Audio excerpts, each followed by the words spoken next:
নামাজ কতদিন পড়বো? আল্লাহ কোরআনেই বলছে, আপনার আর আমার বলার দরকার নাই। ওয়াবুদ, ইবাদত করো, নামাজ পড়ো, রোজা রাখো, হজ করো, আল্লাহর জমিন আল্লাহর দিন প্রতিষ্ঠা করার জন্য প্ল্যান করো, প্রোগ্রাম করো, জিহাদের তামান্না দিলে লালন করো, সময় সুযোগ মতন জান মাল খরচ করে বাতিলের বিরুদ্ধে লড়ো, ইবাদত করবা। কতদিন? হাত্তা ইয়াতিয়াকাল ইয়াকিন আই আল মাউত, হাত্তা ইয়াতিয়াকাল ইয়াকিন আই হাত্তা ইয়াতিয়াকাল মাউত।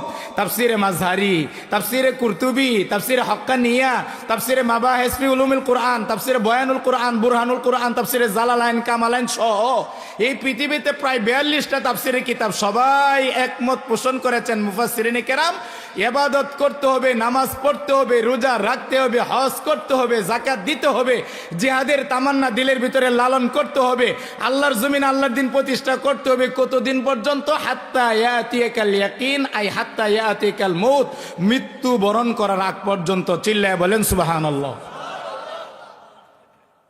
নামাজ পড়ব। নামাজ সবচাইতে বড় বড় 5টা ইবাদত। 1 নম্বর ইবাদত হলো সময় মতো নামাজ। 2 নম্বর ওয়াসামাত শাহরাহা, রমজানের রোজা রাখতে হবে। রমজানের রোজা রাখতে হবে, এটা বড় ইবাদত। নামাজ পড়বেন, রোজা রাখতে হবে। 2 নম্বর রোজা রাখতে হবে। বড় বড় 5টা ইবাদতের কথা বলছিলাম। 1 সময় মতো নামাজ, সময় মতো নামাজ। 2 সামাত শাহরাহা, রমজানের রোজা রাখতে হবে। 3 নম্বর ও আহসানাত ফরজাহা, লজ্জাস্থানের হেফাজত করতে হবে, লজ্জাস্থানের গুনাহ থেকে বেঁচে থাকতে হবে, লজ্জাস্থানের গুনাহ থেকে বেঁচে থাকতে হবে।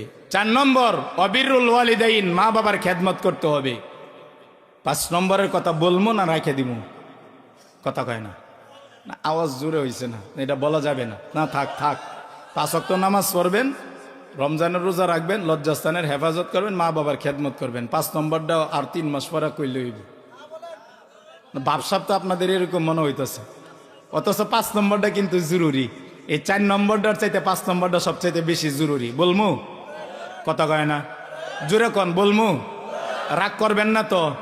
বিএনপির ভাইয়েরা, আওয়ামী লীগের ভাইয়েরা, জাতীয় পার্টির ভাইয়েরা, আর অন্য অন্য দলের ভাইয়েরা যারা আছেন, তারা তো এই কথা বলবেন না যে হুজুর মনে বুট চাওয়ার জন্য হয়েছে। কথা কয় না? না, আমি কোনো বুট চাওয়ার জন্য হয়েছি।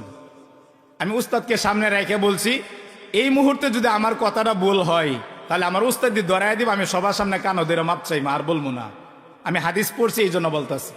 আবু হুরায়রার হাদিস, বুখারী, মুসলিম, আবু দাউদ, তিরমিজি, নাসাই, ইবনে মাজাহ। এদিকে তাকান। শরহে মুয়াত্তা, শরহে মুয়াত্তা মালিক, মুস্তাদরাকে হাকিম, দারবি, কুতনি, মুসান্নাফে আব্দুর রাজ্জাক, মুসান্নাফে আব্দুস সাইবা। এই 13টা কিতাবের নাম বললাম। এরকম 70টা হাদিসের কিতাবের একই রাবি একইভাবে বর্ণনা করেছেন। 5 নম্বরটা সবচাইতে গুরুত্বপূর্ণ। আল্লাহর নবীর সবচাইতে যেই সাহাবী সবচাইতে বেশি হাদিস বর্ণনা করেছেন, দেখি তো কে বলতে পারেন? নাম কি? মাশাআল্লাহ। আল্লাহ আমার যুবক ভাইকে আবু হুরায়রার সাথে কবুল করেন, বলেন আমিন। যে সাহাবীর কথা বলবো উনিও যুবক ছিলেন, ওনাদের মতনই যুবক ছিলেন। এই জন্যই যুবকদের ব্যাপারে নবীজি বলছেন, বুখারী মুসলিমের হাদিস, সাবাতুন ইউজিল্লুহুমুল্লাহু ফি জিল্লি ইয়াওমা লা জিল্লা ইল্লা জিল্লু।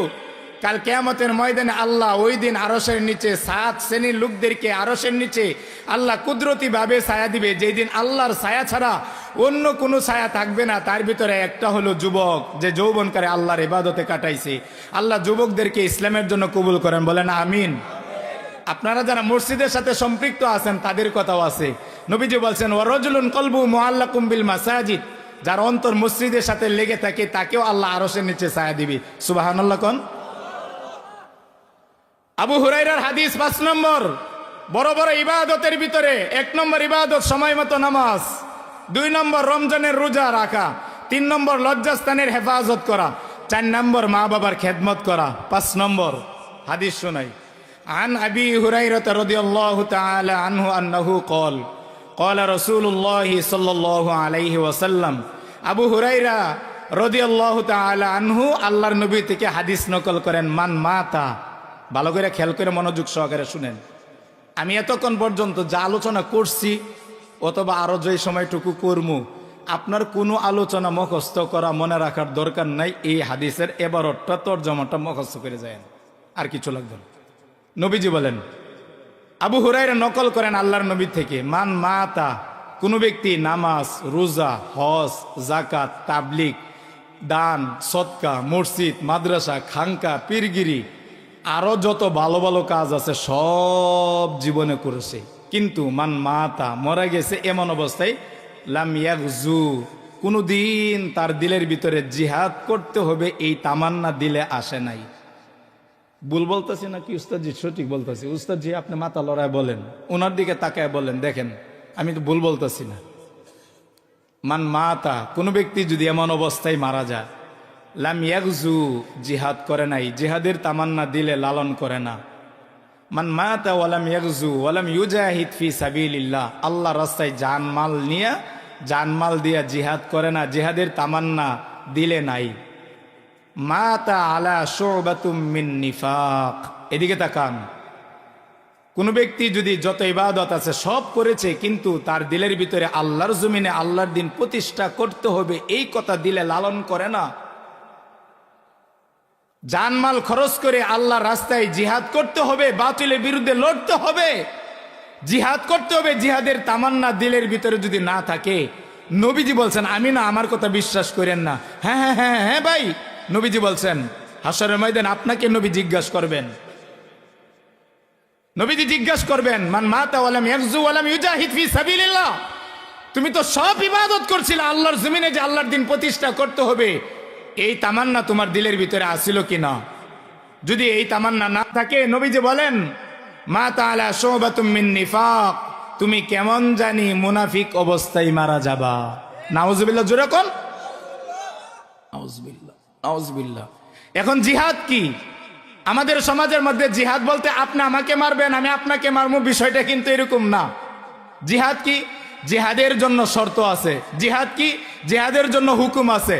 জিহাদ হইল, ধরেন কথার কথা, বাংলাদেশের প্রেসিডেন্ট ভারতের সাথে যুদ্ধ লাগছে, আমেরিকার সাথে যুদ্ধ লাগছে, পাকিস্তানের সাথে যুদ্ধ লাগছে, সৌদি আরবের সাথে যুদ্ধ লাগছে, কথার কথা বাংলাদেশের প্রতিটা মানুষের ইঞ্চি ইঞ্চিকে রক্ষা করার জন্য, বাংলাদেশের প্রতিটা মানুষের জমিন, প্রতিটা মানুষের সব কিছু রক্ষা করার জন্য যদি সরকার ঘোষণা করে বলে যে আমি পারতেছি না, যার যা আছে টাকা পয়সা ধন দৌলত যার যা আছে এটা নিয়ে বাতিলের বিরুদ্ধে লড়ার জন্য যে যেখানে আসো সেখান থেকে বেরিয়ে পড়ো, এটার নাম হইল জিহাদ।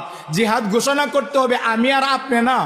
আমি যদি বলি পুরাবাড়ি বাজারে ইমাম সাহেব জিহাদ করি, আপনার লাপায়া পড়লেন, আরেকজনকে মারলেন, এটার নাম জিহাদ না। আপনি আমাকে মারবেন আমি আপনাকে মারবো, এটার নাম জিহাদ না। ফিতনা করার নাম জিহাদ না।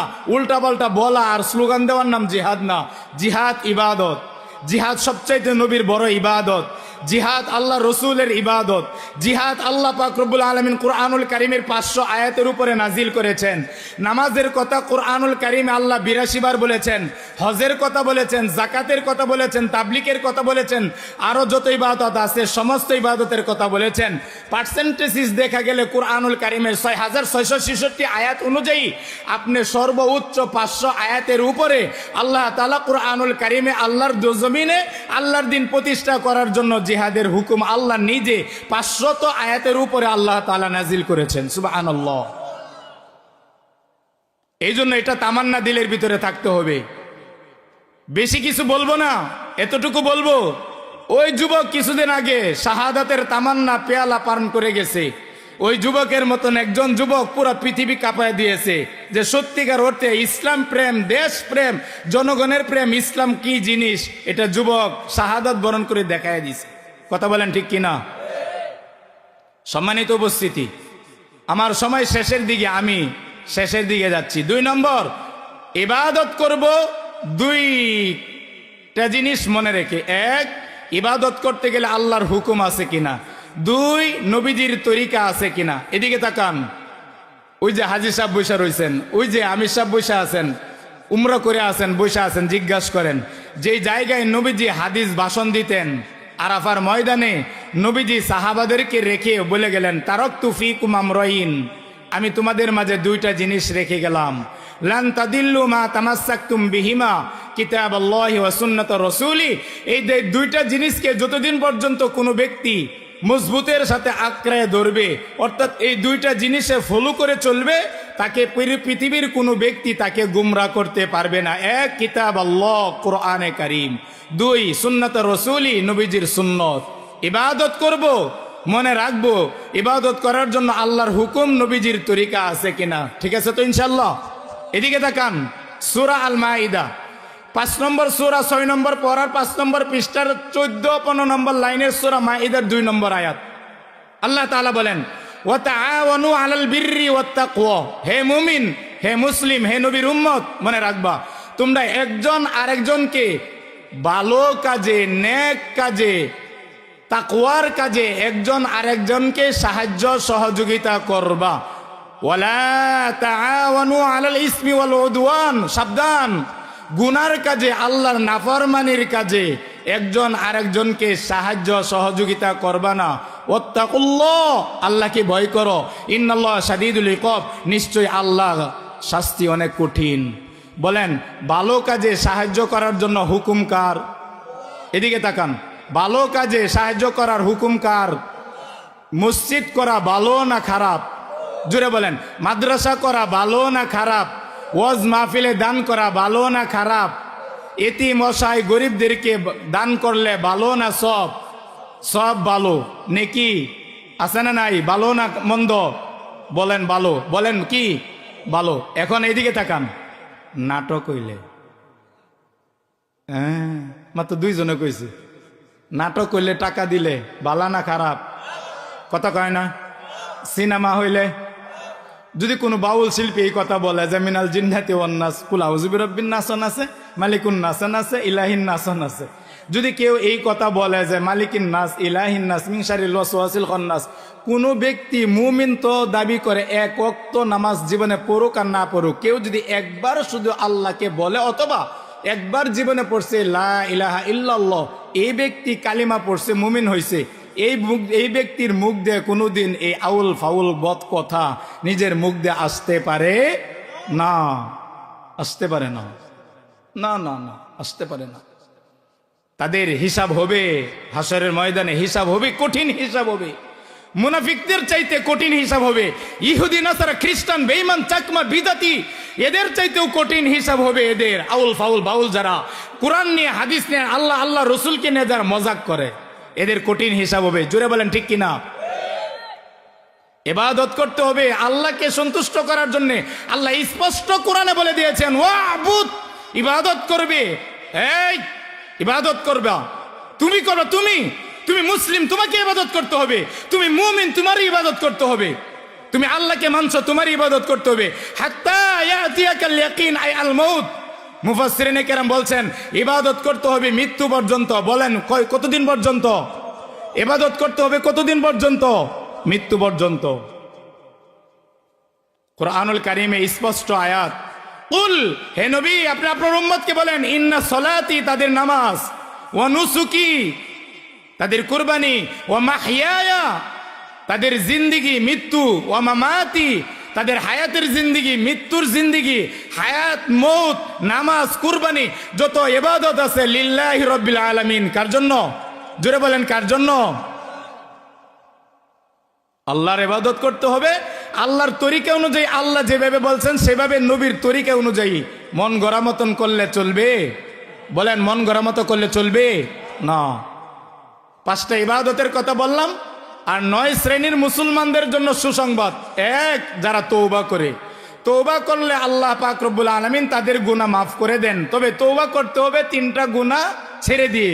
1, হারাম ছেড়ে দিয়ে, মা বাবাকে সন্তুষ্ট করে, ঋণ পরিশোধ করে, এই 3টা গুনাহ নিয়ে তওবা করলে তার দোয়া কবুল হবে? তার তওবা কবুল হবে? মাথা দেয়া লড়া দেন, না কবুল হবে না। জোরে বলেন, জোরে বলেন না, না, জোরে বলেন না, না, না, কবুল হবে না। এখন আপনার যতদিন মনে হচ্ছে আল্লাহ সুদ খাইতে থাকেন, আপনার পেট যতটুকু বড় বানানোর দরকার বানান, আমার কোনো আফসোস নাই, আমার কোনো আফসোস নাই। আপনি আরো খান, আরো খান, আমার কোনো আফসোস নাই। মনে রাখবেন আপনার তওবা আল্লাহ কবুল করবে না যদি হারাম না ছাড়েন। মা বাবাকে যদি কষ্ট দেন, আপনি যদি ঋণ পরিশোধ না করেন, কি বলবো, কতবারই তো বলছি। আহা, আজকেও বলে আসলাম বাদামিয়া মাহফিলে, আলকামা সাহাবী, আহা, আরো একজন সাহাবী নবীজিকে বলছেন, হুজুর, আপনি জীবিত থাকলে আমার জানাজা পড়াবেন? হ্যাঁ, জানাজা পড়াবো ইনশাআল্লাহ। মারা গেছে, নবীজি জানাজা পড়াইতে গেছে, হাজারো সাহাবী জানাজা। আল্লাহ নবী বললেন তার ঋণ আছে? বলল হ্যাঁ ঋণ আছে, তোমরা জানাজা পড়ো, আমি জানাজা তার পড়বো না।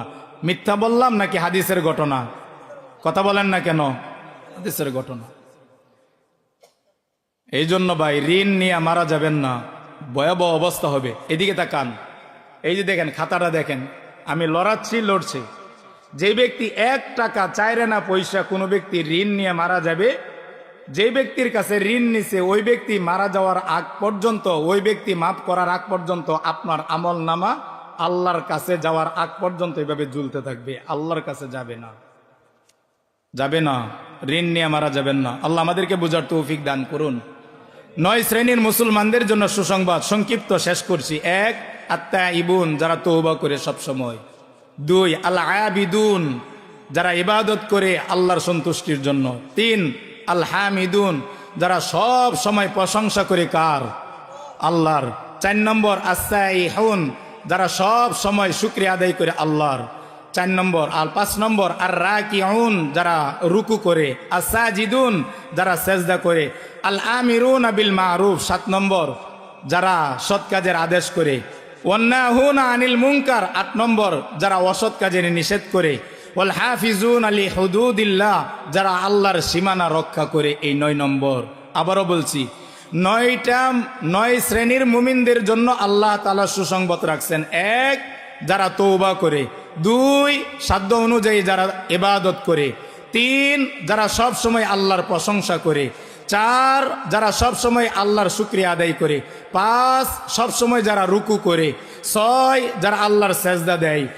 7, যারা সৎ কাজের আদেশ করে। 8, যারা অসৎ কাজের নিষেধ করে।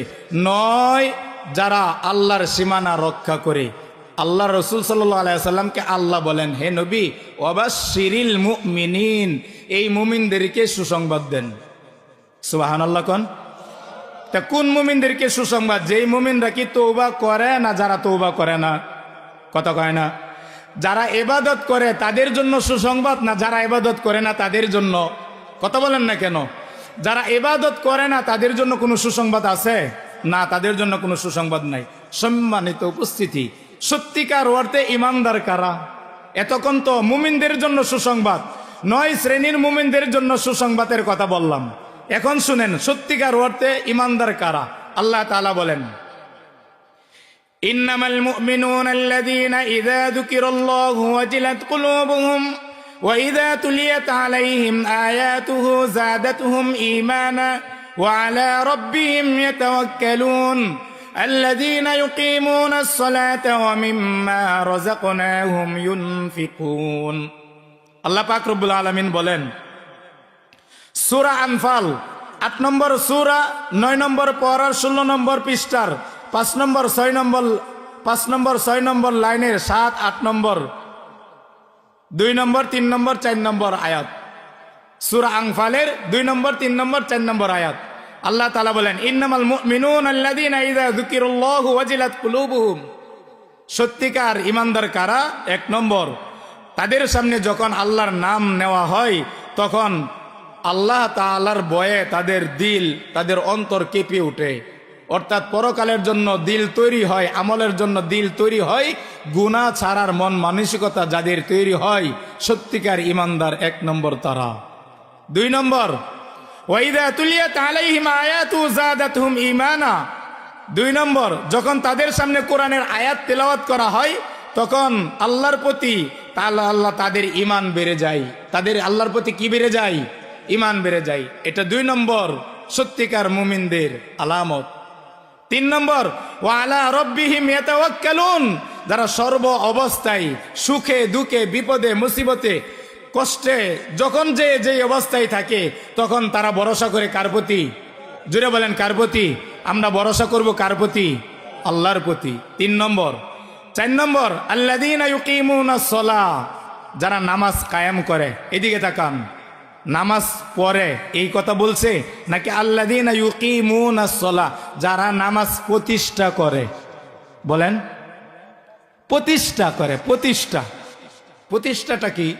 প্রতিষ্ঠা অর্থ হইল নিজেও নামাজ পড়ে আরো সবাইকে দাওয়াত দেয়, নিজে নামাজ পড়ে দাওয়াত দেয় এবং মনে মনে এই তামান্না দিলে লালন করে, আল্লাহ তোমার জমিনে যদি সংসদ ভবন থেকে শুরু করে পুরা পৃথিবীতে প্রতিটা ইঞ্চি ইঞ্চি মাটিতে যদি নামাজের বিধান কায়েম হইতো, এই তামান্না যার দিলের ভিতরে লালন করে, নামাজের হুকুম আহকাম, নামাজের ওয়াজিব সুন্নতে মুআক্কাদা ফরজ যা আছে সব কিছু মিলে যে ব্যক্তি ইবাদত করে, আল্লাযীনা ইউকিমুনাস সালাহ, তার নামাজ হইল নামাজ প্রতিষ্ঠা করা।